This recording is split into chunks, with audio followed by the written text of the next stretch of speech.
Assalamualaikum warahmatullahi wabarakatuh. Perkenalkan, nama saya Putri Ananda Fitria, nomor NIM 2205124289.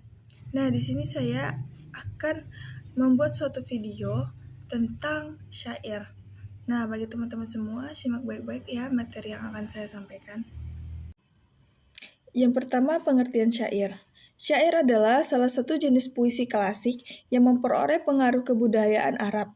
Syair termasuk salah satu puisi lama yang berasal dari Persia, dibawa ke dalam sastra Indonesia bersamaan dengan masuknya ajaran Islam ke Indonesia.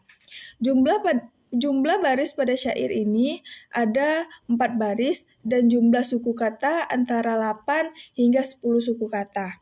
Bagian syair secara keseluruhannya hanya memuat isi dan tidak memiliki saripan. Rima yang digunakan pada syair berpola AAAA. Isi syair dapat berupa kisah romantis, peristiwa sejarah, dan ajaran agama. Syair juga berisi tentang kiasan atau saduran. Yang kedua ada ciri-ciri syair. Yang pertama, terdiri dari 4 baris. Syair dapat terdiri dari beberapa bait sesuai dengan keinginan syair. Tiap baitnya terdiri dari 4 baris. Yang kedua ada tiap baris terdiri 4-6 kata. Yang ketiga ada tiap baris terdiri dari 8-12 suku kata. Pada ciri ini memiliki 8-12 suku kata. Suku kata merupakan jumlah gabungan satu atau lebih huruf konsonan dan satu vokal. Yang keempat ada semua baris adalah isi. Pada ciri ini tidak semua dengan pantun yang memiliki sampiran 2 a barisnya, syairnya hanya terdiri dari isinya. Dalam 4 barisnya memiliki perbedaan dengan pantun atau puisi lama pada umumnya. Yang selanjutnya memiliki rima akhiran AAA. Yang keenam berisi cerita atau pesan. Pada ciri ini syair biasanya berisi tentang sebuah kisah cerita yang mengandung unsur mitos, sejarah, agama, ataupun filsafat, justru sebuah rekan belaka. Tetapi syair juga dapat berisi petuah atau pewiling atau nasihat yang bijak. Selanjutnya, jenis-jenis syair. Yang pertama ada syair romantis. Syair romantis ini adalah syair yang berisi tentang percintaan yang terdapat pada cerita pelipur lara, hikayat, maupun cerita rakyat. Syair ini digunakan untuk menampilkan suasana yang panjang, misalnya mengenai kiasan, kehidupan, agama, cinta, persahabatan, dan sejenisnya. Yang kedua ada syair panji. Syair panji merupakan pelipur lara.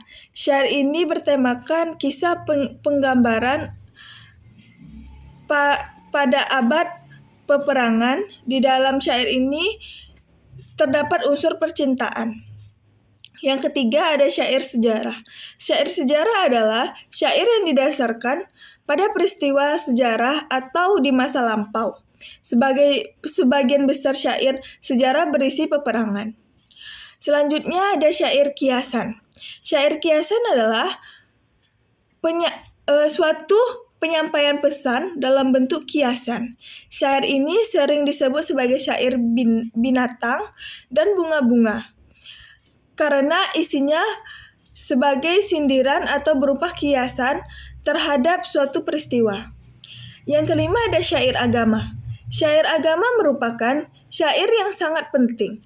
Syair agama ini memiliki beberapa macam yakni syair syufi, syair tentang agama Islam, syair nasihat, dan syair histori kisah Nabi. Selanjutnya unsur-unsur yang terdapat pada syair. Unsur-unsur yang terdapat pada syair ada 2, yaitu unsur intrinsik dan unsur ekstrinsik. Yang pertama kita bahas tentang unsur intrinsik. Unsur intrinsiknya terdiri dari tema. Tema adalah ide pokok yang ingin penyair sampaikan melalui karya syairnya kepada setiap pembaca. Yang kedua ada perasaan. Perasaan ini ialah sesuatu yang diinginkan oleh penyair dari ungkapan yang berupa ciri khususnya, sudut pandang, karakter, dan sebagainya. Selanjutnya ada nada. Nada adalah intonasi atau penekanan dalam syair yang berupa ejekan, nasihat, bergurau, bergembira, menggelitik, berbalas kasihan, dan lain sebagainya. Selanjutnya ada amanat. Amanat adalah suatu pesan atau nasihat yang ingin penyair sampaikan kepada setiap pembacanya. Selanjutnya ada unsur ekstrinsik.